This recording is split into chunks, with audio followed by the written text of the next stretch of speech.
আৰু পৰৱৰ্তী সমাচাৰ আমি লৈ গৈছোঁ আপোনালোকক জনতা ভৱনলৈ।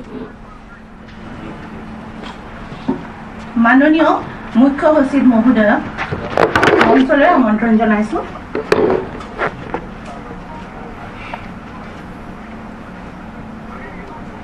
ইয়াৰ পিছতে আৰক্ষী সঞ্চালক প্ৰধান মহোদয়ক মঞ্চলৈ আমন্ত্ৰণ জনাইছোঁ আৰু গৃহ আৰু ৰাজনৈতিক বিভাগৰ প্ৰধান সচিব মহোদয়ক মঞ্চলৈ আমন্ত্ৰণ জনাইছোঁ।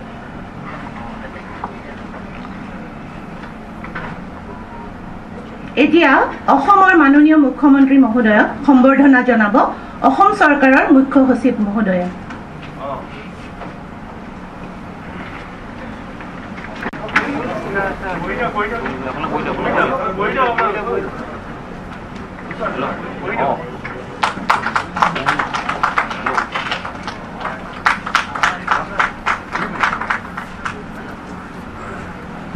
এতিয়া গৃহ আৰু ৰাজনৈতিক বিভাগৰ প্ৰধান সচিব মহোদয়ক আদৰণি ভাষণ আগবঢ়াবলৈ অনুৰোধ জনাইছোঁ।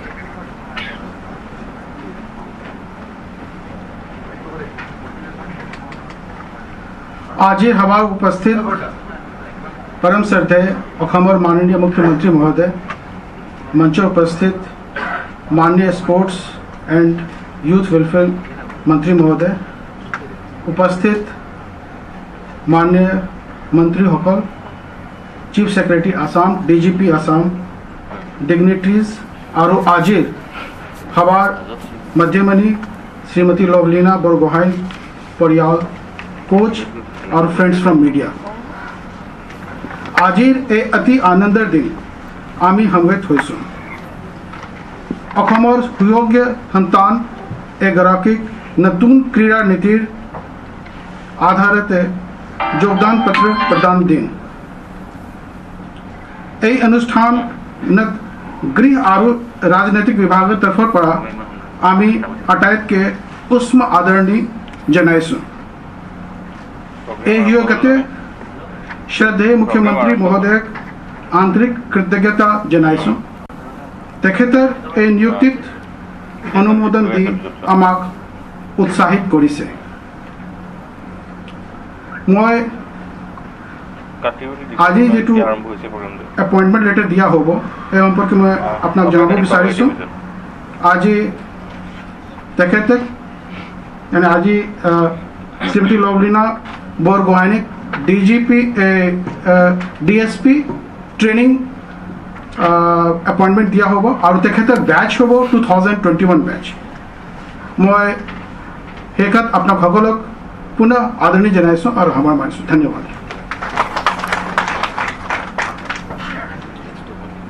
আমি এতিয়া অসম আৰক্ষীৰ সঞ্চালক প্ৰধান মহোদয়ক তেখেতৰ বক্তব্য দাঙি ধৰিবলৈ অনুৰোধ জনাইছোঁ।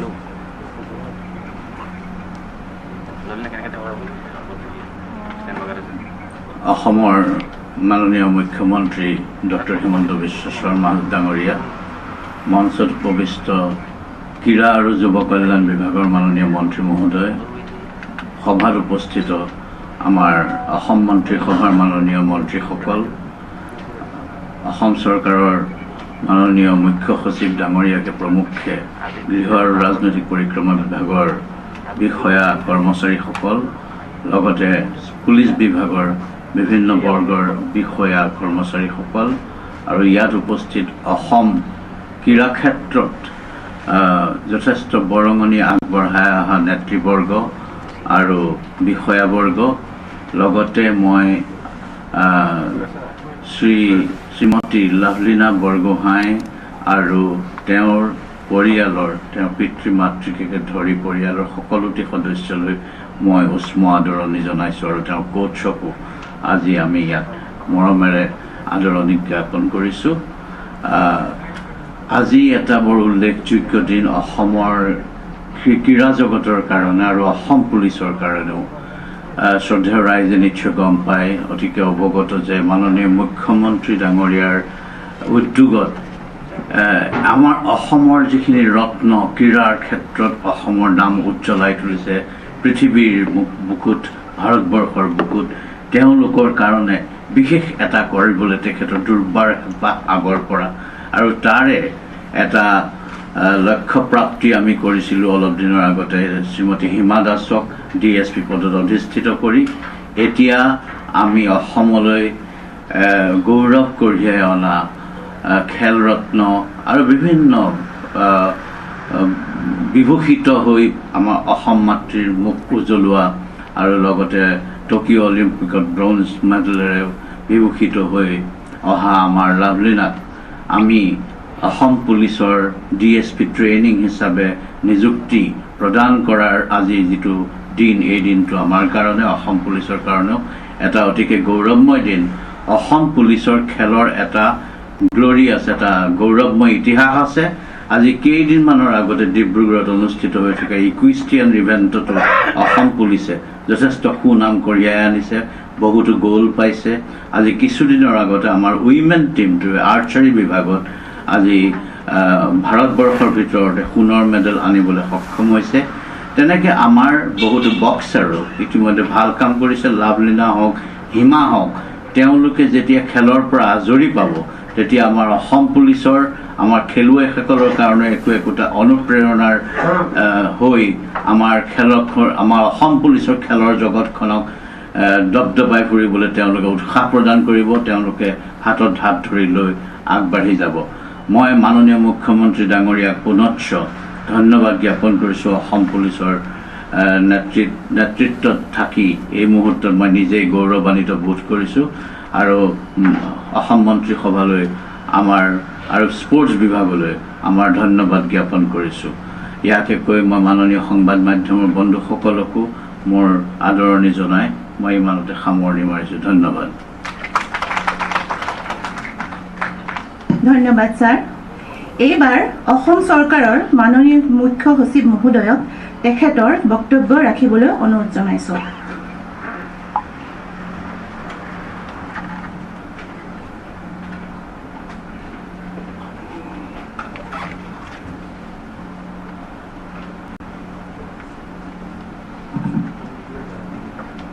অসমৰ মাননীয় মুখ্যমন্ত্ৰী ডক্টৰ হিমন্ত বিশ্ব শৰ্মা দেৱ অসমৰ sports and youth welfare minister Shri Bimal Bora Dev উপস্থিত অসমৰ আৰক্ষী উপস্থিত অসমৰ বিভিন্ন মন্ত্ৰীসকল যিসকল ইয়াত উপস্থিত আছে AG আসাম আৰু উপস্থিত অসমৰ DGP উপস্থিত অসম চৰকাৰৰ জ্যেষ্ঠ বিষয়াসকল অলিম্পিক পদক বিজয়ী অসম তথা দেশৰ গৌৰৱ লাভলীনা বৰগোহাঁই তেওঁৰ পৰিয়ালবৰ্গ বিশিষ্ট ব্যক্তিসকল আৰু মোৰ সাংবাদিক বন্ধুসকল আজি কিছু মাহৰ আগত প্ৰতিভা প্ৰতিভাসমূহক স্বীকৃতি দিবলৈ অসম চৰকাৰে যিটো ইণ্টিগ্ৰেটেড স্পৰ্টছ পলিচি আছিল সেইটো সংশোধন কৰিলে যাতে অলিম্পিক বিজয়ী বা কমনৱেলথ গেমছৰ বিজয়ী ক্লাছ 1 চাকৰি নিযুক্তি দিব পাৰে আৰু সেই পলিচি ৰাখি পেলাই সেইটো পলিচিৰ মতে হিমা দাসকো আজি কিছুমাহ আগত নিযুক্তি দিয়া হৈছিল মই ভাবোঁ যে হিমা দাস আৰু লাভলীনা বৰগোহাঁইক নিযুক্তি দিয়াৰ পিছত আমাৰ ক্ৰীড়াৰ জগতত যিখিনি নতিহা প্ৰতিভা আছে তেখেতসকলৰ অধিক মনোযোগ দিবলৈ আমাৰ হ'ব সহায় কৰিব যথেষ্ট মই এটা মেছেজ তেখেতক লাভলীনাক দিব খুজিছোঁ যে এতিয়াৰ পৰা 10 বছৰলৈকে তেখেতে যাতে সম্পূৰ্ণৰূপে খেলৰ ফালে চকু দিয়ে পুলিচৰ কাম পিছতে আহিব যেতিয়া তেখেতে ৰিটায়াৰ কৰিব এতিয়া এই সময়ত যদি তেওঁ 100% স্পৰ্টছত লাগি যায় সেইটোৱেহে আমি আশা কৰিছোঁ আৰু ইচ্ছা কৰিছোঁ আৰু তেখেতৰ যিটো বেচ দিয়া হৈছে 2021 আৰু বয়স চাই আমি যদি এইটো চাওঁ বয়স চাইটো আমি গম পাম যে তেখেতে খুব ওপৰত যাব আনকি IGP লেভেললৈকে যাব পাৰে সেইকাৰণে এতিয়া next 10 years he should concentrate only on sports আজিৰ সভাত সকলোকে মই আৰু এবাৰ ধন্যবাদ দিছোঁ আৰু এইখিনিকৈ মোৰ নিজৰ চমু বক্তব্য সামৰণি মাৰিছোঁ।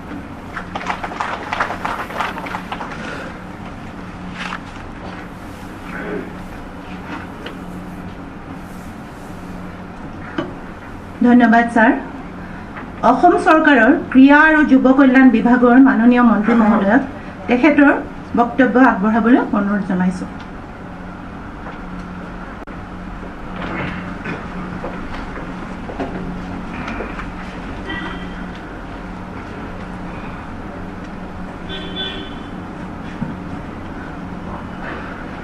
আজি সমগ্ৰ দেশবাসী এটা ঐতিহাসিক ক্ষণৰ সাক্ষী হ'বৰ কাৰণে গৈ আছে আৰু এই ঐতিহাসিক ক্ষণটি আমি স্বচক্ষে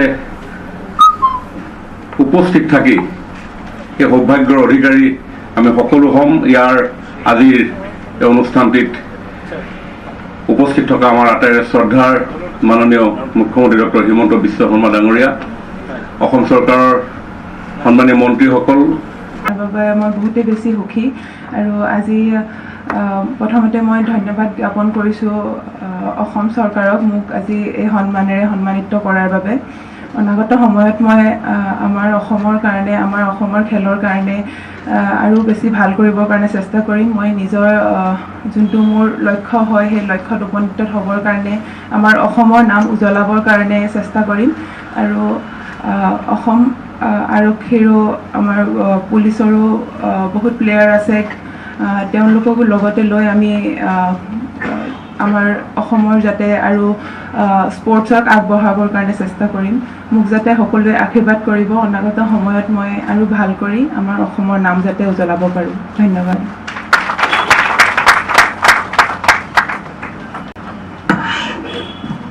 Thank you. Now our Honorable Chief Minister, sir, will address this August gathering.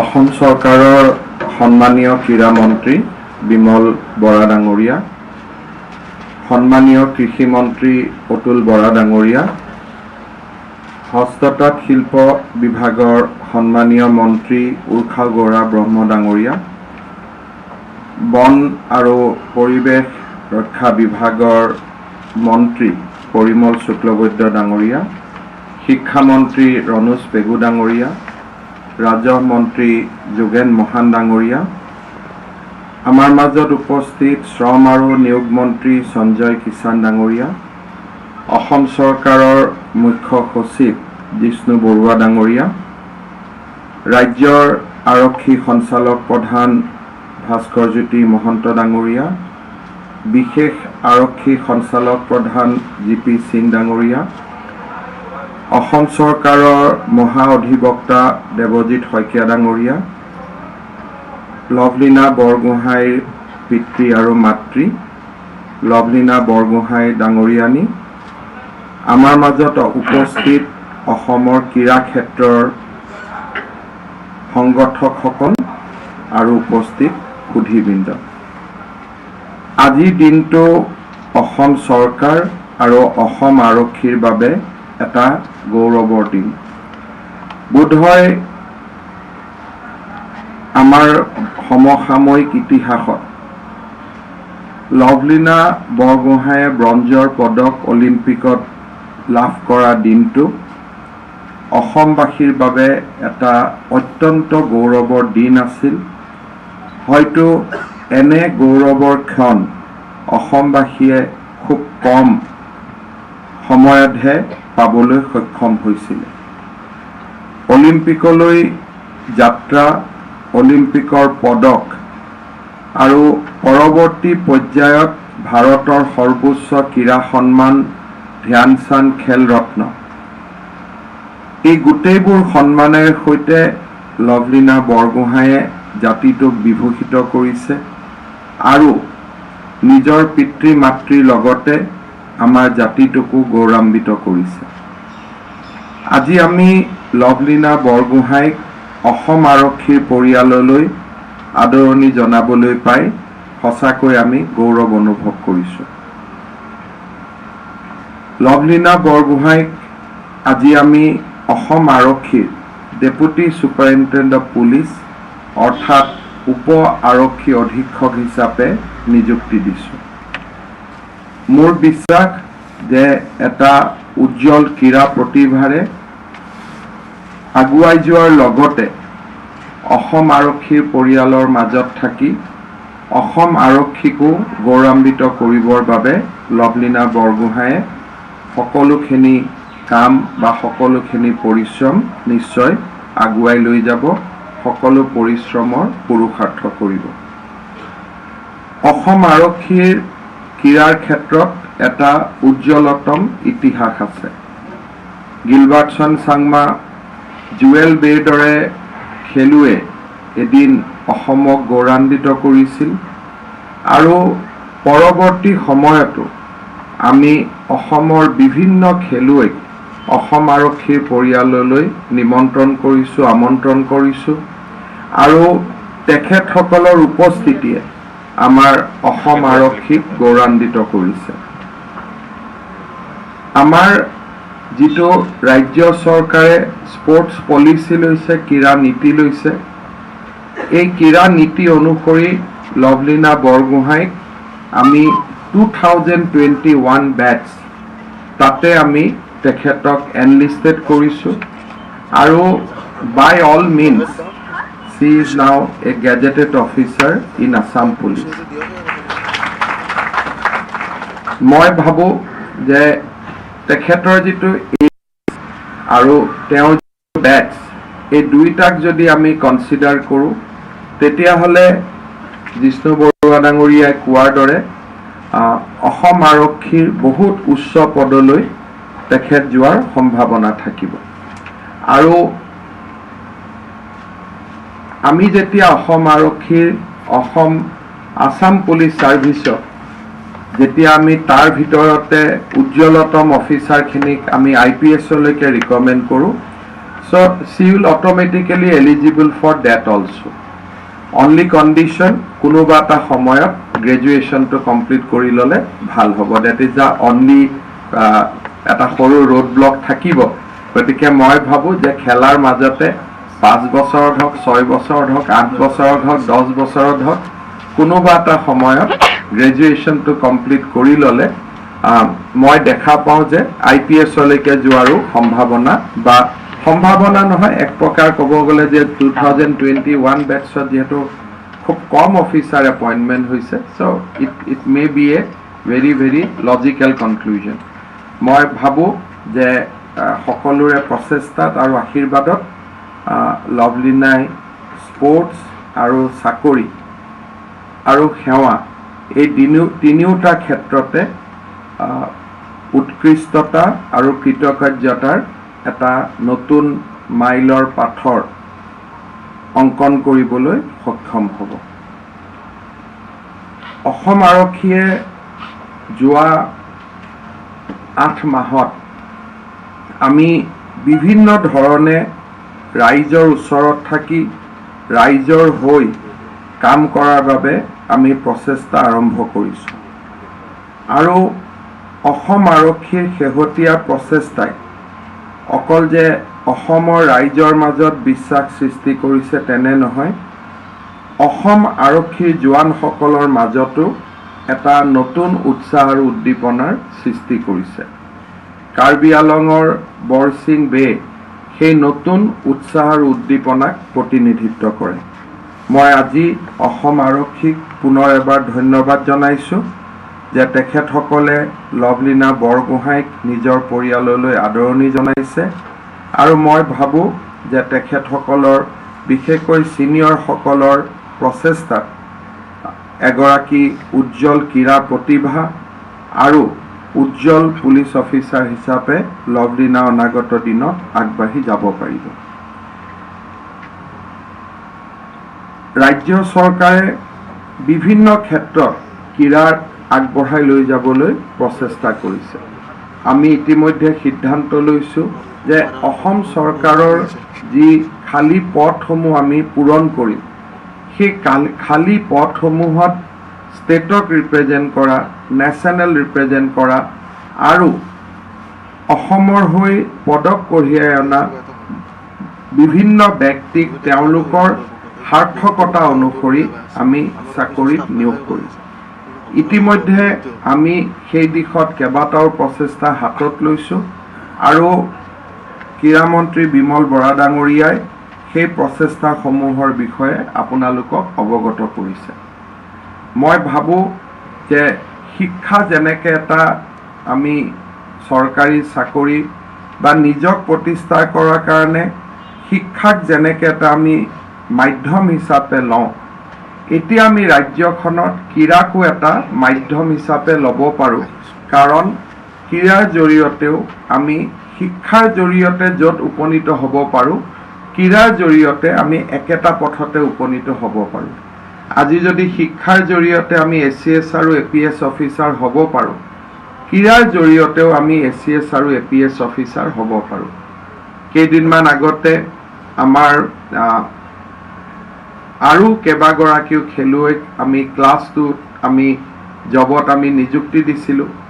তাৰমানে যেনেকৈ শিক্ষাই এটা আমাক আগুৱাই যাবৰ কাৰণে পথ খুলি দিয়ে, তেনেকৈ ক্ৰীড়ায়ো আমাক একেটা পথকে খুলি দিয়ে। লাহে লাহে আমাৰ ৰাজ্যখনত সেই বাতাবৰণ গঢ়ি উঠিছে। গতিকে এনেকুৱা নহয় যে এতিয়া আমাৰ বহুত খেলুৱৈক মই দেখোঁ খুব ভাল পাৰফৰ্মেঞ্চ কৰে, কিন্তু এটা সময়ত দেউতাক মাকে যে তই খেলি থাকিলে জীৱনত তোৰ একো নহ'ব বুলি লাহেকৈ খেলৰ পৰা আঁতৰাই পঢ়ালৈকে লৈ যায়। আমি ভাবোঁ যে এতিয়া দুটা সমান্তৰাল পথ। কোনোবাই যদি পঢ়ি পেলাই উন্নত বা পঢ়ি পেলাই জীৱনত উৎকৰ্ষতা সাধন কৰিব পাৰে, একেটা উৎকৰ্ষতা ক্ৰীড়াৰ জৰিয়তেও সাধন কৰিব পাৰে। মই ভাবোঁ যে আজিৰ অনুষ্ঠানটোৱে তাকে আমাক শিকাইছে, তাকে আমাক বুজাইছে। সেইকাৰণে মই পিতৃ মাতৃসকলক অনুৰোধ কৰিম যে sports is now a career. It is no' longer যে এইটো এটা ছাইড ভিউ বা এইটো কাৰিকুলাৰ এক্টিভিটি। মই বিশ্বাস নকৰোঁ। শব্দটো এতিয়া উঠি গৈছে। It is now in the main stream. গতিকে এই যে ক্ৰীড়াৰ প্ৰতি যিটো আমাৰ দৃষ্টিভংগী, সেই দৃষ্টিভংগীটো সম্পূৰ্ণ পৰিৱৰ্তন হ'ব লাগিব আৰু তেতিয়াই অসমে ক্ৰীড়া ক্ষেত্ৰত আগুৱাই যাব পাৰিব। মই দেখা পাওঁ যে জুনিয়ৰ লেভেলত আমি যিমান ভাল পাৰফৰ্মেঞ্চ কৰোঁ, সেই পাৰফৰ্মেঞ্চটো আমি আগলৈ লৈ যাব নোৱাৰোঁ।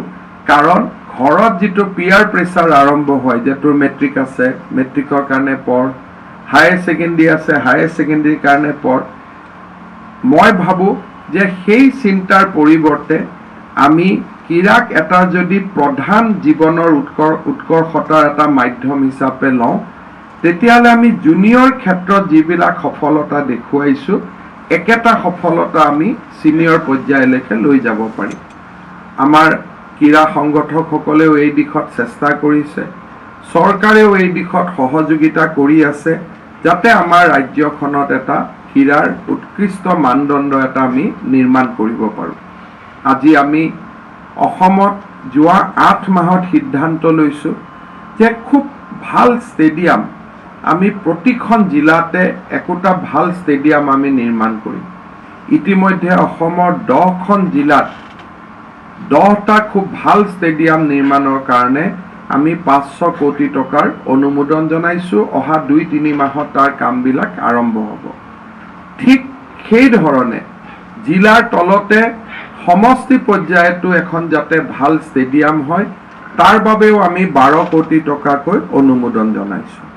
আৰু এই শৃংখলাতে সৰুপথাৰ সমষ্টিত লভলিনাৰ নামেৰে আন এখন ভাল ষ্টেডিয়াম নিৰ্মাণৰ কাৰণে য'ত ৰাজ্য চৰকাৰে 25 কোটি টকা ব্যয় কৰিব, তাৰ বাবেও আমি সিদ্ধান্ত লৈছোঁ।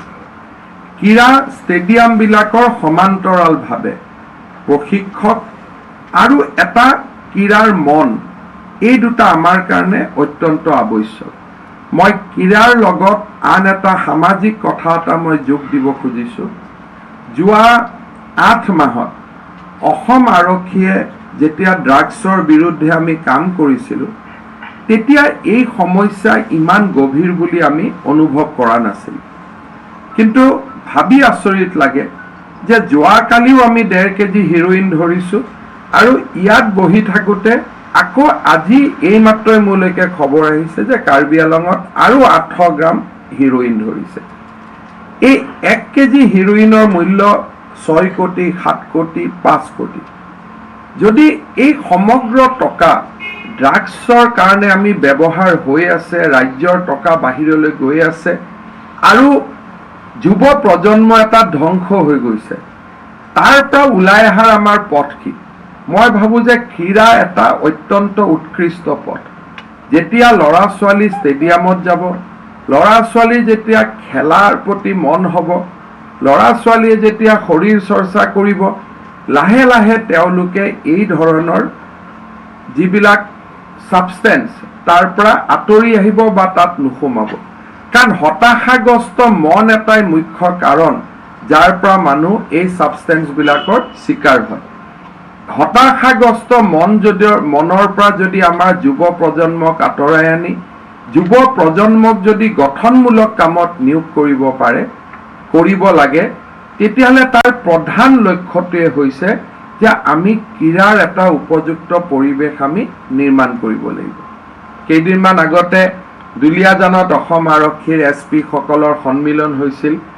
তাত আমি সিদ্ধান্ত লৈছোঁ যে প্ৰত্যেকটো থানাই এটা ফুটবল টিম নিৰ্মাণ কৰিব, প্ৰত্যেকটো থানাই এটা ভলীবল টিম নিৰ্মাণ কৰিব আৰু থানাৰ OC সকলে ক্ৰাইম কণ্ট্ৰলৰ লগতে আমি একোটা আমাৰ ফুটবল টিম থাকিব, আমাৰ একোটা ভলীবল টিম থাকিব আৰু ইণ্টাৰ থানা আমাৰ কম্পিটিশ্যন হ'ব, য'ত নেকি ষ্টেটখনৰ SPয়ে আটাইতকৈ লিড ৰোল ল'ব। তাৰপিছত ডিষ্ট্ৰিক্ট পুলিচ ৱাইজ আমাৰ কম্পিটিশ্যন হ'ব, য'ত নেকি আমাৰ আৰক্ষী হেডকোৱাৰ্টাৰে ইনিচিয়েটিভ ল'ব। পুলিচৰ কনিষ্টবলবিলাক ইয়াতে নেখেলে, ইয়াত সেই থানা এৰিয়াৰ যুৱ প্ৰজন্মটোকহে আমি খেলুৱাম, অৰ্থাৎ যুৱ প্ৰজন্মটোক যাতে আমি খেলাৰ লগত জড়িত কৰিব পাৰোঁ। তাৰপিছত মই জিলা উপায়ুক্তসকলৰ সন্মিলনত এইবাৰ কৈছোঁ যে আমাৰ যিটো ডিষ্ট্ৰিক্ট ইণ্টাৰ স্কুল টুৰ্ণামেণ্টবিলাক আছিল, DC সকলে চব কাম বাদ দি হ'লেও যাতে ইণ্টাৰ স্কুল টুৰ্ণামেণ্টবিলাক তেওঁলোকে নিয়মীয়াকৈ পাতিব পাৰে। কোভিড পৰিৱেশে আমাক কিছু টানি ৰাখি দিছে, কিন্তু মই ভাবোঁ যে কোভিড পৰিৱেশৰ পিছতেই ৰাজ্য চৰকাৰে ক্ৰীড়াৰ ক্ষেত্ৰত এটা সকলো ফালৰ পৰা এটা বহুমুখী এটা আন্দোলন এটা সৃষ্টি কৰাৰ বাবে আমাৰ ফালৰ পৰাও আমি চেষ্টা কৰিম যাতে সি এটা পৰ্যায়লৈ পাব পাৰে। অসম আৰক্ষীৰ ৰিক্ৰুটমেণ্টতো আমি স্পৰ্টছক বহুতখিনি প্ৰাধান্য দিছোঁ আৰু লাহে লাহে আন বিভাগসমূহৰ ৰিক্ৰুটমেণ্টতো স্পৰ্টছৰ এটা বহুত বেছি কণ্ট্ৰিবিউশ্যন থাকিব। আমাৰ ক্ৰীড়াৰ ক্ষেত্ৰত মানুহৰ দৃষ্টিভংগী পৰিৱৰ্তন কৰিবৰ কাৰণে ডেফিনেটলি আমাৰ স্পৰ্টছ এছ'চিয়েশ্যনবিলাকৰো একোটা ডাঙৰ দায়িত্ব আছে। মই ভাবোঁ যে আমাৰ অসমত এতিয়া যিমানবিলাক ষ্টেডিয়াম হ'ব, এই গোটেইবিলাক ষ্টেডিয়ামৰ বিপৰীতে প্ৰত্যেকটো স্পৰ্টছ এছ'চিয়েশ্যনে যদি সৰু সৰুকৈ কোচিং চেণ্টাৰ আৰম্ভ কৰে, তেতিয়াহ'লে আমি এই প্ৰতিভাবিলাক আগুৱাই নিবলৈ আমি সুবিধা পাম। আজি যদি গুৱাহাটীত আমাৰ যিকেইখন ষ্টেডিয়াম আছে, চন্দ্ৰপুৰতো এখন ষ্টেডিয়াম হ'ব, সৰু সজাইত ষ্টেডিয়াম হৈ আছে, আমিনগাঁৱত খুব ডাঙৰ ষ্টেডিয়াম এখন হ'ব গৈ আছে, পলাশবাৰীত এখন ডাঙৰ ষ্টেডিয়াম হ'ব গৈ আছে আৰু আমাৰ নেহেৰু ষ্টেডিয়াম আছেই। এই 6খন আন্তৰ্জাতিক মানদণ্ডৰ যি ষ্টেডিয়াম হ'ব, তাত যদি 6টা স্পৰ্টছ ডিচিপ্লিনৰ ষ্টেট লেভেল একাডেমি একোখন হ'ব পাৰে, তাত ল'ৰা ছোৱালী আহি থাকিব পাৰে, আমি ক্ৰীড়াৰ ওপৰত আমাৰ গোটেই দৃষ্টিভংগীটো আমি পৰিৱৰ্তন কৰিব পাৰিম। মই ইতিমধ্যে আমাৰ ক্ৰীড়া মন্ত্ৰী ডাঙৰীয়াকো কৈছোঁ যে স্পৰ্টছ এছ'চিয়েশ্যনবিলাকে যেতিয়া এনেকুৱা কনষ্ট্ৰাক্টিভ প্লেন লৈ আহিব, তাত আমি ছাপোৰ্ট কৰিব লাগে।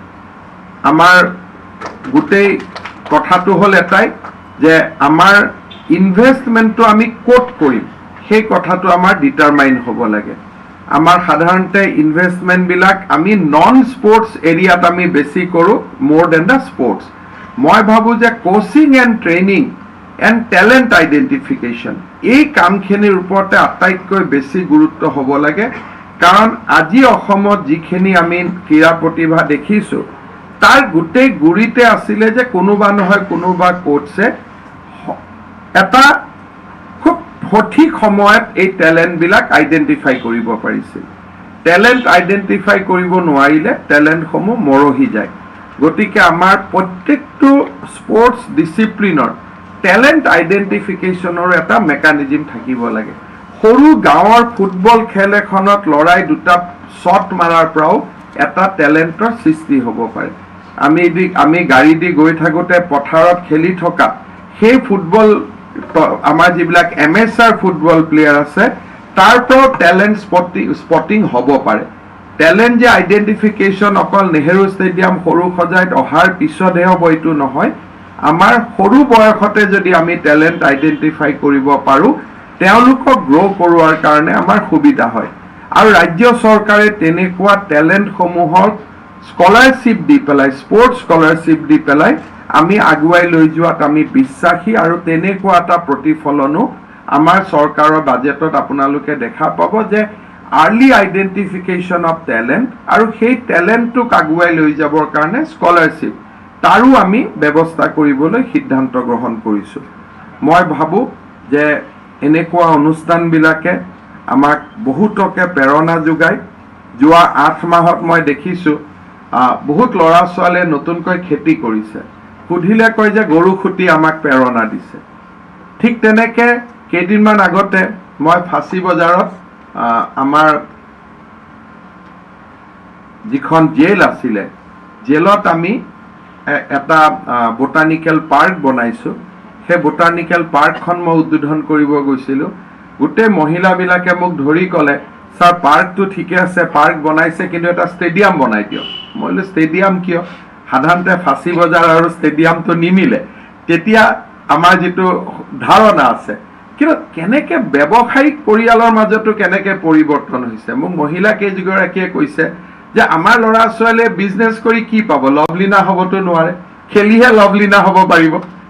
তাৰমানে একোটা সৰু অথচ লভলীনাৰ কৃতিত্বটো ব্যক্তিগত কৃতিত্ব। আমি হয়তো ক'ব পাৰোঁ যে this is just A individual achievement, but C the impact. একোটা ইণ্ডিভিজুৱেল এচিভমেণ্টে জাতিটোক কিমান প্ৰেৰণা যোগাব পাৰে। এই অনুষ্ঠানবিলাক আমি সেইকাৰণেই কৰোঁ যাতে ইয়াৰ খবৰ, ইয়াৰ প্ৰচাৰ, ইয়াৰ প্ৰসাৰে আৰু বহুজনক লভলীনা বৰগোহাঁই হ'বলৈ অনুপ্ৰাণিত কৰে। মই লভলীনাৰ দেউতাকৰ কথাও মোৰ মনত আছে। মোক যেতিয়া লগ কৰিব আহিছিল তেতিয়া কৈছিল ছাৰ লভলীনাৰটো হৈ যাব কিন্তু বাকী ল'ৰা ছোৱালীও যাতে আগবাঢ়িব পাৰে তাৰ কাৰণে আপুনি ব্যৱস্থা কৰিব লাগে। দেউতাকে মোক আহি প্ৰথম দিনা মোক লগ পাওঁতে এই কথা কেইষাৰে কৈছিল আৰু মোৰ আজিও মনত আছে। এই অনুষ্ঠানবিলাকে আমাক প্ৰেৰণা দিয়ে, বহুজনক প্ৰেৰণা যোগায়। মই পুনৰবাৰ লভলীনাক কৃতজ্ঞতা জনাইছোঁ, ধন্যবাদ জনাইছোঁ।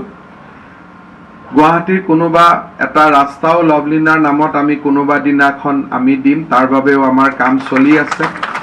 আমি লভলীনাক চাকৰি যি দৰমহা পাব তাৰ ওপৰত আমি মাহেকী 1 লাখ টকাকৈ আমি দিব খুজিছোঁ যাতে কোচিং চলি থাকিব পাৰে। আৰু কেইদিনমান আগতে লভলীনাই মোক কোৱাৰ দৰে যে যদি পাটিয়ালাত নাথাকি গুৱাহাটীতে ট্ৰেইনিং কৰিবলগীয়া হয়, গুৱাহাটীতে যাতে এজন আন্তৰ্জাতিক মানদণ্ডৰ আমি কোচ আমি ইয়াতে আনি থাকিব পাৰোঁ তাইক নেক্সট অলিম্পিকৰ বাবে প্ৰিপেয়াৰ কৰাৰ কাৰণে। এই গোটেইবোৰ ব্যৱস্থা আমি ল'ম। লভলীনাৰ জাৰ্ণিত বা লভলীনাৰ যাত্ৰাত অসমৰ 3 কোটি মানুহ সহযাত্ৰী হৈ ৰ'ব। পুনৰ এবাৰ সকলোৰে হৈ লভলীনাক আশীৰ্বাদ শুভেচ্ছা জনাই অসম আৰক্ষীক ধন্যবাদ জনাই মই মোৰ বক্তব্যৰ সামৰণি মাৰিছোঁ।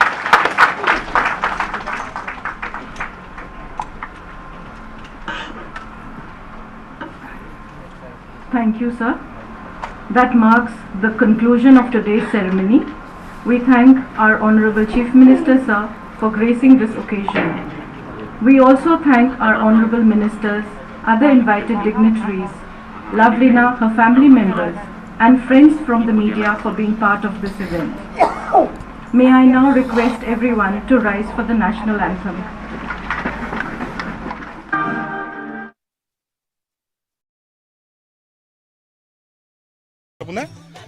ইতিমধ্যে পিঠাটো